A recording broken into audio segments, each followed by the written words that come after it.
So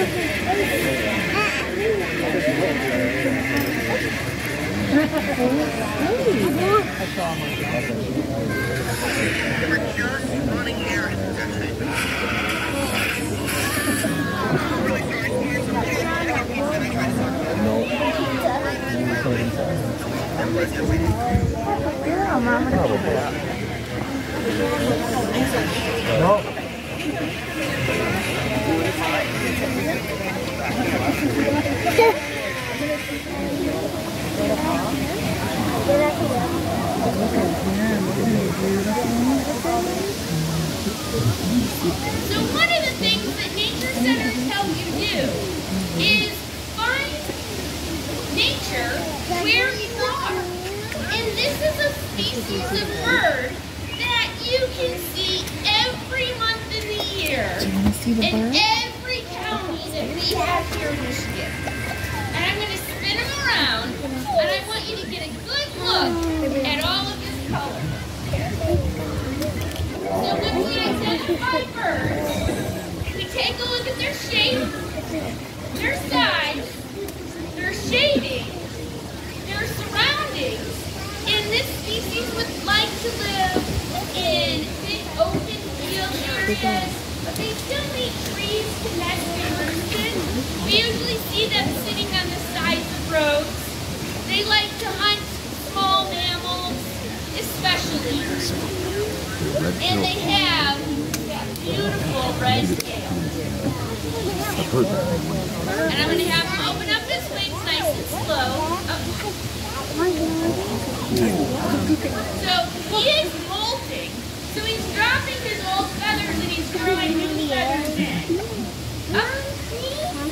What you're looking at right here is a red-tailed hawk. So at the end, we get to take pictures with them.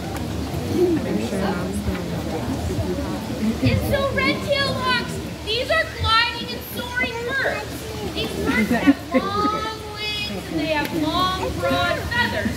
So as the air warms up close to the earth in the morning, the air rises. And once these birds flap their wings and get up into the air, they can open up those broad wings. And as the air lifting up off the ground lifts them up. Because you're looking at this bird, but he only weighs about 2.5 pounds. Shocking, isn't it? And so that light body weight gets lifted up. So red-tailed hawks are gliding and soaring birds. We also find them when they're hunting. They do a lot of perch and pounce hunting. So they're going to sit up on a perch, and they're going to look for their food. And when they see it, they're going to fold up their wings and kind of dive down toward it. And then they're going to grab it with their feet. So perch and pounce. So red-tailed hawks, in addition to eating small mammals, they're going to eat snakes, the hatchier birds, the ones that hatch this spring. And this summer, they're going to eat a lot of grasshoppers. They do hunt other birds, but they're not great at it. Because these are not the hawks that chase. Like I said, more perch and pounce. But it is a giant bird, so you can get a good look at it and identify those adaptations that all raptors have in common. And so the feet on this bird, they're a pretty good size. Red-tailed hawks can hunt animals the size of rabbits. Isn't that impressive? So there's a comment right here that many of you probably have. Look at how beautiful that bird is. Well, this particular individual is 20 years old. Not normal. So out in the wild, they live to be about 12, mid-teens. The reason why he lives longer in captivity, I feed him every day. And you know, as I stand here with my readers on top of my head, because I got older and so did my eyes, his do too. And so out in the wild, they get old and their bodies start to deteriorate, and then they can't find their food. I make it easy for him to find his food. I actually bring it right up to his beak. eyes are that big. Because birds of prey, their eyes are absolutely incredible. Now, a lot of the adults here, I'm sorry to say, what we were taught when we were younger isn't exactly true. I was told these birds can see 8 times the distance that we get. It's really more like 2 to 3. I like that. However, they see a lot faster than we do.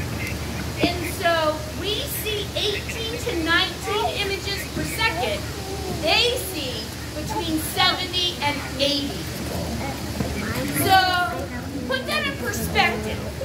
A movie at the movie theater plays 36 images per second. And that's so fast for our eyes. It's little pictures. It's so fast for our eyes, those images blend in. If I were to take him to the movies, he would see individual pictures. But think about a small mouse running through long grass. Something we won't be able to see. He can detect those small little movements. And he can do it so well that he can fly down and grab and catch his food. So their eyesight is phenomenal. And then the next thing that's very obvious, it's an adaptation that all raptors have in common, is that nice curved pointed beak. And they use that to tear their food into smaller pieces.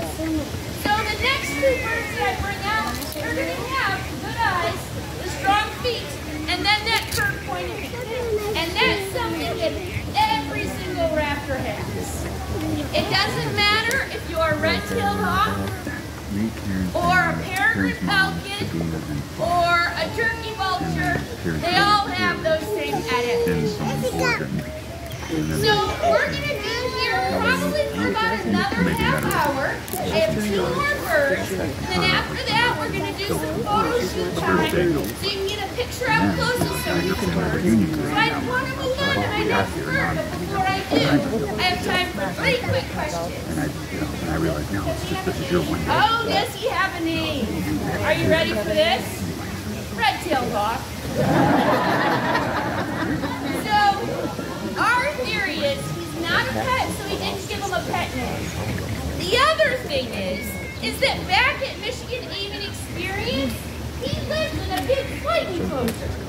And he's free-lofted, meaning I take the leash off and he gets to fly around. And so when I go into his space, I need to remember red-tailed hawk. And if I start thinking of him like my dog, we're all in trouble. Because I'm a way better bird trainer than a dog trainer because my dogs are my friend. So that's one of the strategies we use to kind of help separate that out. All right, question right here. Yes, sir. Yes. That is so cool. So the hawks, what he said, I see hawks circling my school every day. I'm curious, are they big? In size?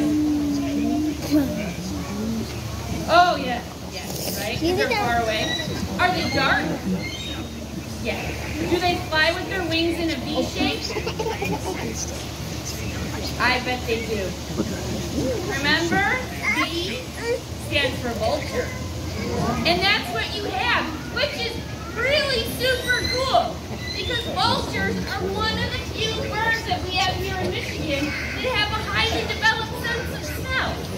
So right now they're circling the air and they're smelling for their food, which is dead stuff. All right, so another question. Let's see. Yes.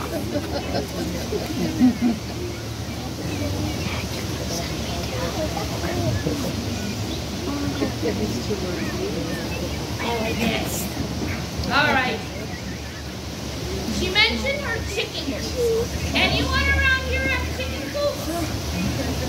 Yeah. So red-tailed hawk is one of the birds that we refer to, and when I say we, I don't mean me, as the chicken.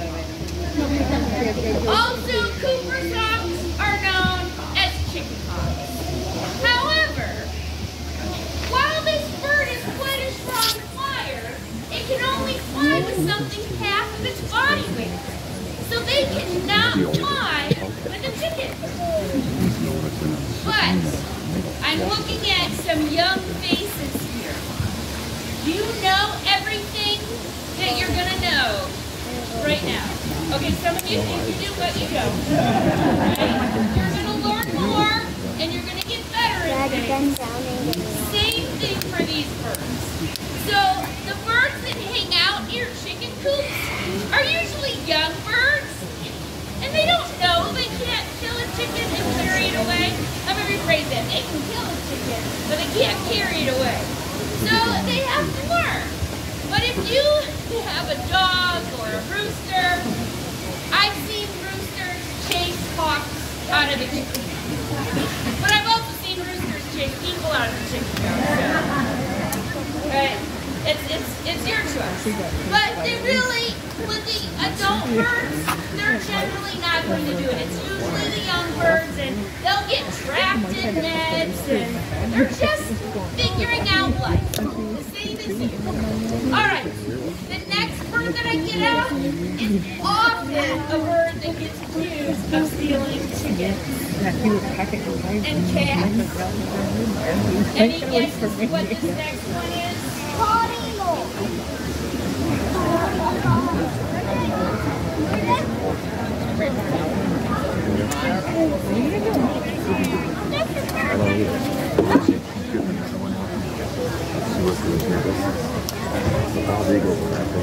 That's what I figured. That'll be the accoutrement. Are you right? Oh, it is, Alex. Good call, man.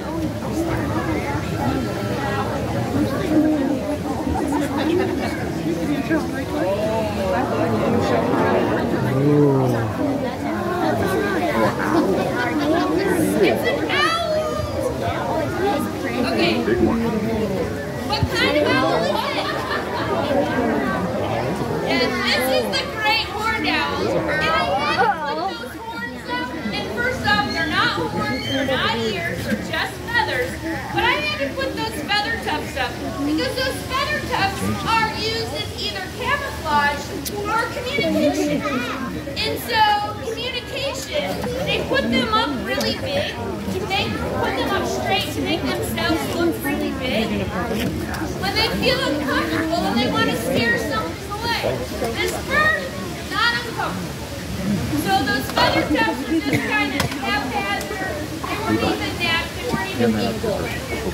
So I had to put them up to actually demonstrate this is indeed a great horned owl. Now for a great horned owl, she is very much mid-size. Usually the females are larger than the males, but looking at her and judging the weight, she's right there in the middle. She isn't big and she isn't little. We had to wait to figure out if she was a male or a female to listen to her develop her hoot. Now the great horned owl, this is the hoot owl. The male has a cadence of who's awake, me too. He goes like this. He goes, ooh, ooh, ooh, ooh. Her hoot is a little bit higher, and she generally has 7 hoots. But her hoots are really close together, so it's more of a So if you hear great horned owl, and you can tell whether or not you have a male or a female. If you have a good musical ear, you can tell if one's higher than the other. But listening to one on its own, I can't really tell. I can only do it by comparing to it. I listen to great horned owls all the time. I just don't have a very musical ear. You may be able to do it very simply.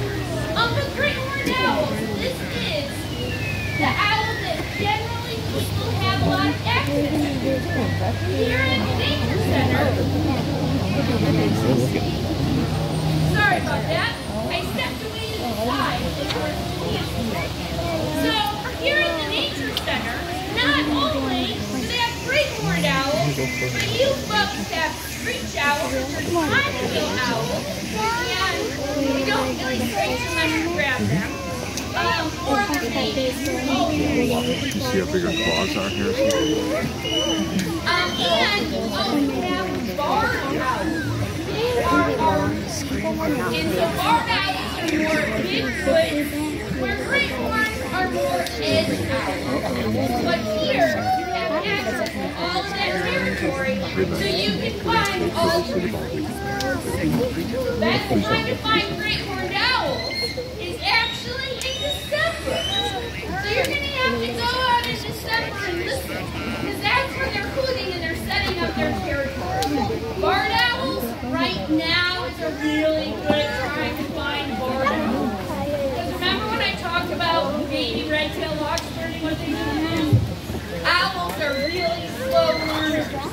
And you'll get barn owls actually calling back to dogs. So the barn owls, does anyone here have a barn owl at home? Okay, it's a super cool dog. They say who's awake. No, that they say who cooks for you, who cooks for you all.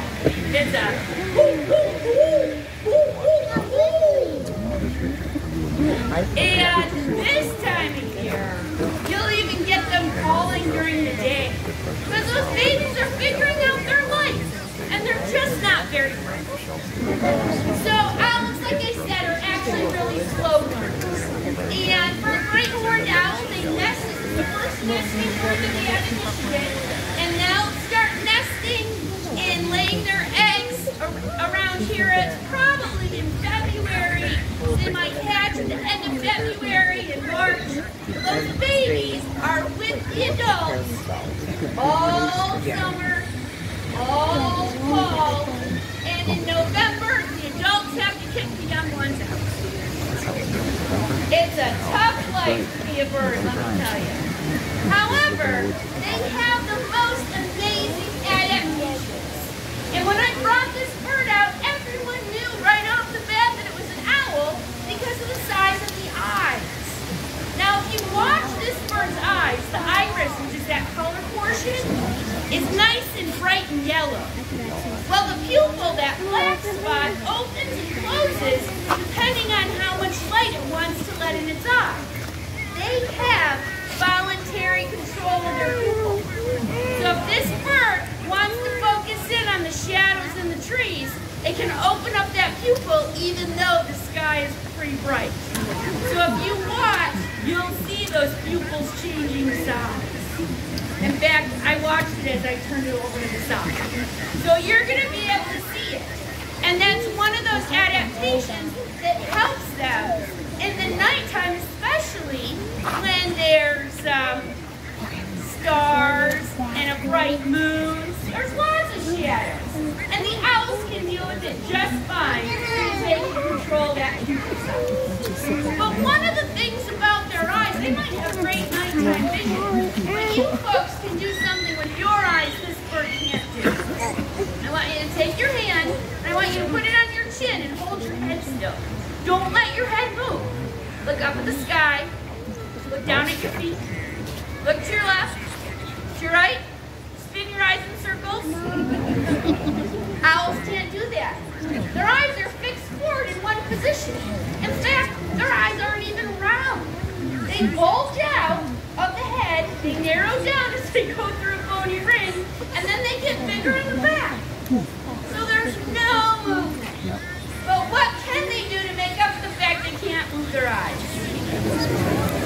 Right? That head movement, and she's doing a great job for you today, right? There you go. 3/4 of the way around, from front to side, to side, background up front. But it's better than that, because she can actually turn her head completely upside down. Shocking, isn't it?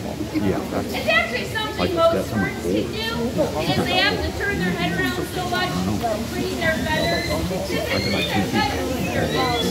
And so they have to move their head in all kinds of crazy directions. But owls also move their head to help them hear. Now you don't see any ears on this bird. Ears are small little slits inside the head. You see that dark ring right there? That's where their ear holes are. But owl ears are asymmetrical. They're in different sizes. placement on the head. Now, if you look at a great horned owl's skull, the ear holes are very symmetrical, but their soft tissue is different. And so that feather around the face acts sort of like this part of our ear does for us. As I'm talking out to you, the sound is coming to you, and it's being trapped by this, and the sound funnels down into your ear. And that's what those feathers do for this bird. Now, great horned owls are rather large, and those feet can squeeze about 300 times per square inch. Now, to put that in perspective, the strongest man here, I should say the strongest person here, can probably only squeeze about 50 to 60 pounds per square inch. So 300 pounds per square inch, that would be like taking your thumb, putting it down on the ground, and having a giant linebacker stand on your thumb. Like someone 300 pounds, that kind of pressure, that's what you're talking about. So those feet can catch some pretty large prey. So I'm going to say a type of animal, and if you think the great horned owl is going to eat it, give me a thumbs up. If you think, no, great horned owls aren't going to eat that, give me a thumbs down. So, you think the great horned owl is going to eat a mouse? How about a snake? Frog? Squirrel? Chipmunk? Okay. In fact, I've actually watched this particular bird swallow a chipmunk whole. Crazy. How about a rabbit? How about a skunk? So skunks are going to be at the top. Maybe not a big-sized great horned owl, but a big giant female can easily catch a skunk. Great horned owls, unlike the red-tailed hawk, are a little bit stronger of a flyer, so they can fly away with food equal to their body weight. Would anyone like to take a guess as to how much you think she weighs? What do you think? Maybe like 100 pounds. 100 pounds? I am strong, but I'm not that strong. All right, any other guesses? Yes. 3 pounds. You are so close. 4 pounds. Right? So, in the beginning, I said that this was often accused of eating chickens and cats, and really, the average house cat is 7 pounds. So there's no way this bird can carry a cat away. So, not to say that they aren't going to try, because the young ones are pretty slow at learning. However, if you don't mind it, chances are someone took it away and it wasn't the great one. Alright, now I feel like I just stood on my great horn soapbox and said, don't worry about them with cats. Here's me. Someone said, oh, I saw them. Because they're young. And they do try to hunt things they're not supposed to. Alright, I have time for 3 quick questions about owls before we get the next bird out. Yes. Oh, how did this owl get her? So this particular owl came to me when it was still a chick. So still had all kinds of downy feathers. Someone had taken the tree down, had cut the tree down, and there were 2 baby owls in the nest. This was the younger of the 2. So they had the birds for a couple of weeks before they found someone that was qualified to care for the birds. And I was there when the rehabber got these birds. She opened up the box, and the older one started to hiss and clap its beak as if to say, I'm a great horned owl. If you come closer, I'm going to put the herd out. And I can do that because I'm a great horned owl. That's exactly what you want. That bird went to mouse school. It was supported while it learned how to fly and hunt mice, and then it got released. This one started begging for food. So essentially what happened, when this bird's eyes began to focus, it focused in on people. So it imprinted on humans. Now, I can support, I did. Supported this bird while it learned how to fly. I could have taught it how to run if I wanted to.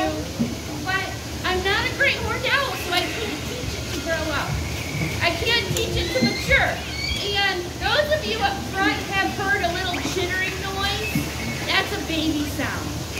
And this bird, at 7 years old, still will screech and beg for food. Not normal. This bird would never be able to survive out in the wild. But physically, she's fine. She's just a little developmentally delayed. Permanently developmentally delayed. And that's just what happens. And we can't go back and unteach that info.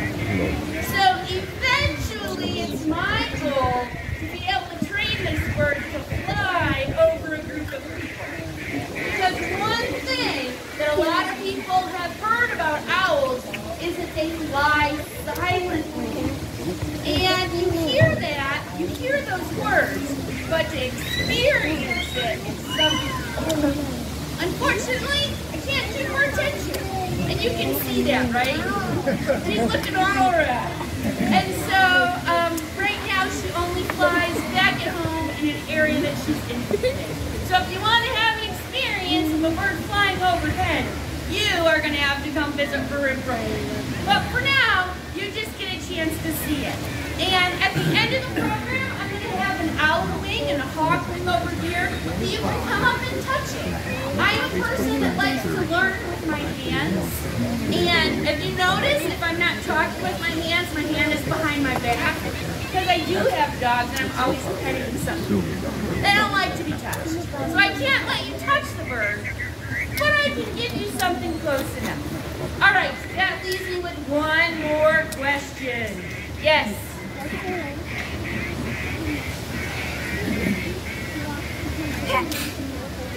They can eat skunks because they don't smell. You are 100% correct. Although, I will say that there's a lot of research being done right now in regards to birds' sense of smell, and some really cool information is coming out about that. So if you're curious about that, come talk to me at the end. But for now, I'm going to put this bird away here. Oh, what's coming out? Get another bird out. The real deal guy.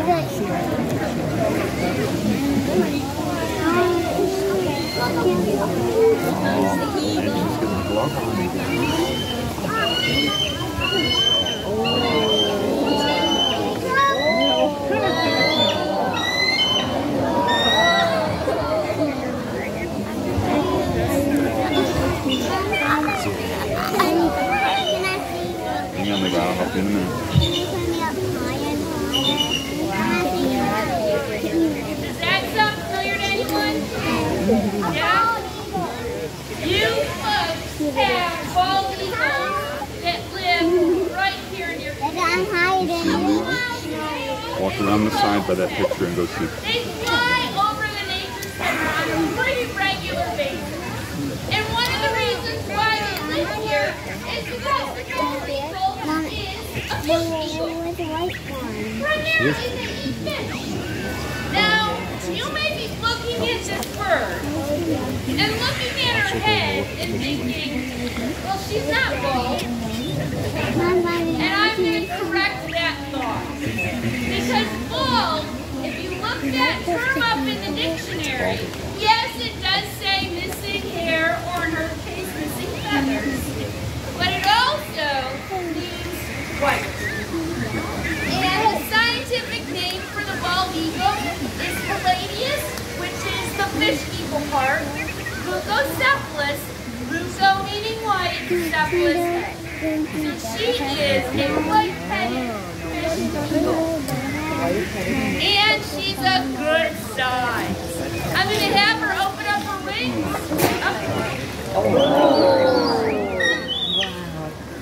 That is so cool. Anyone in the group over 6 feet tall? Will you stand up first, please? How tall are you? That is fantastic. Will you show us your wingspan? Wingspan of about 6'2". And rightly so, because you're a male. And males are smaller. She has a 6.5-foot wingspan. You guys ready for this? She weighs about as much as your head. She's just under 10 pounds. And bald eagles, like the red-tailed hawk, do a fair amount of flying in the sport. And so they and they raise up, they soar up, and then they fly down. And so we get a chance to see these birds quite often just up in the air. Now, if you do see a big bird that you think is an eagle, and you don't notice the white head, don't be surprised. Because they don't get their white head and white tail until about the age of 5.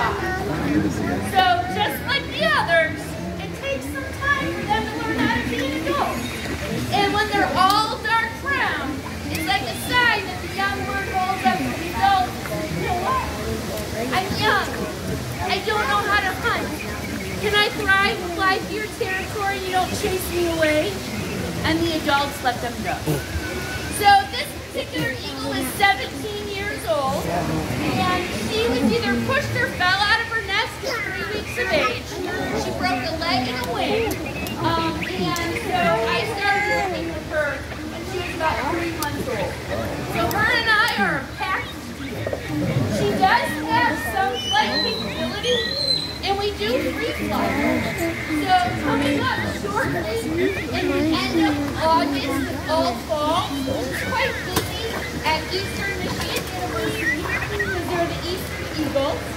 So we fly her at all their home games. And then in the springtime, she teaches physics. And so we fly her in schools.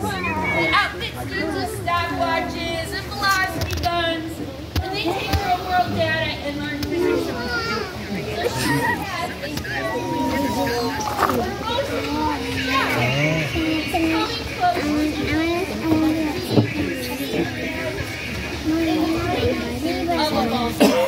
Is there?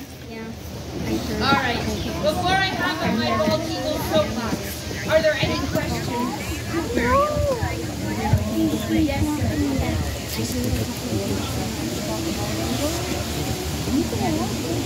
forgot? If you remember, I'll come back to you. Yes, sir. Yes. If she broke a wing and a leg, did it heal? Yeah, it did. Just like if you were to break a bone, you know how you would get a cast on it? You can't really put a cast on a bird, that doesn't work. But you can wrap it, and you can do surgery. But unfortunately for her, one leg, they did surgery on it and ended up slightly twisted. And they completely missed the wing injury, so it healed on its own. So when she flies, she looks really good. Because I mostly glide her. So I'll take her up into the visitor stands and release her from a height. For an all-out flight, she can only fly a good, I don't know, 100 or 200 yards, and then that's about it. All right, did you remember? Yes. Do I feed her fish? No, I don't. She doesn't like fish. I mean, the truth is, I feed her fish a couple times a year because she's supposed to eat it, so I keep giving it to her. Eventually she'll like it, but she just ends up tearing the pieces apart and cleaning them. And I have to pick it up later. Her favorite food of all time. Oh, really quick, that's a turkey vulture. Turkey vultures. What's going on? Her favorite food of all time is by far venison. So, what's venison? Anyone want to identify that for us? Deer. Do bald eagle eat deer out in the wild? Yes, they do. They're scavengers. They're not going to actually go out and hunt an adult white-tailed deer, but they're scavengers. You see them eating roadkill all the time. But for her, she gets really excited when she eats venison, so I can't use venison as a reward when I fly her. She eats a lot of mice, rats. I buy Dale chicken chicks. I raise quail for them to eat. I work with a variety of hunters, so I get pheasant and grouse, and she really likes duck. And now, a lot of bald eagles do eat duck. But when I work with hunters, I make sure that the food that the animals that they shoot is shot with non-toxic shock. So no lead, because at less than 10 pounds, a little bit of lead goes a long way, and that can be really dangerous. So that's what we're really careful about. Oh, you know what? I saw it in the back here. Yeah. So I see a lot of like brown-headed eagles. Yeah, do we have actually golden eagles or is it just bald eagles? Yeah, so the question is about golden eagles. So here at the tip of the thumb is a good hop-off spot for golden eagles. But here you would only get golden eagles maybe in November as they're migrating south. They don't nest here in Michigan.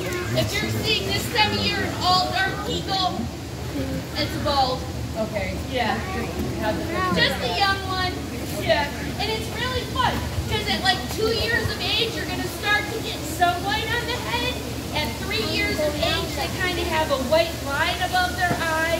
Super fun stuff. So you can age them until they're an adult. So their beak will also go yellow. So it starts off dark and will turn yellow, and it looks like marble. So there is another hand back here. Yes. Yes, the females are quite a bit bigger than the males. Who lays the eggs? Right? So being bigger, she lays the eggs. She actually takes calcium from her own bones to form the eggshell. And then she has a bigger body, so she incubates the eggs more. And then she's bigger, so she does the majority of the nesting things. Now, not to say that at 6'2" of a wingspan, the male isn't important, because he's very, very important. Because when she's on eggs, he hunts for him and her. And then until those babies can keep track of their own body temperature, he hunts for him, her, and then more often than not, 2 to 3 babies. So he's very busy. He's a little bit smaller, a little bit faster, more maneuverable. So he's catching smaller prey. And then when the babies are big enough and can keep track of their own body heat, she goes to hunt as well. And so it's like going to the grocery store and sending mom down one aisle and dad down the other. They're competing with each other. So she's bigger, she has bigger food, and he's smaller, hunts for smaller food. All right, one more question. What is the importance of controlling their own body? So bald eagles can lay eggs fairly early, sometimes as early as March. And when was the last snowstorm that we had in Michigan? It was April. It was April, right? And so the female is there to keep them warm. But if it is a hot day, she has great big wings and she'll open them up and put her young in shade so they don't overheat. So they have to grow a certain number of feathers to be at that point where they can control their body temperature and without extra mom help. Right? Yeah. So obviously I could talk all day about these birds.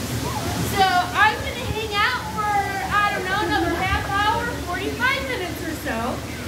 We're going to do an opportunity. If you want to get your picture taken with the eagle, we can do that.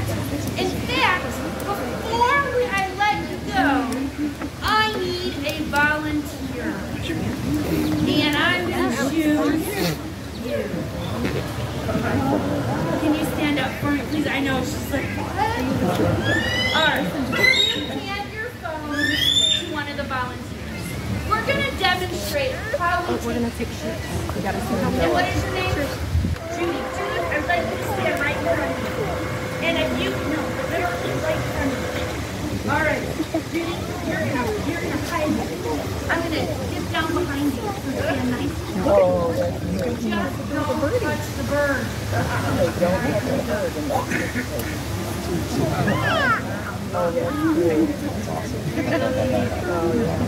So that's how we're going to take pictures. The most important thing is that you don't touch the bird. Because she touches back. And she does it with her beak.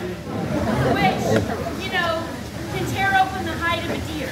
So, your skin is really neat compared to the hide of a deer. So anyway, thank you so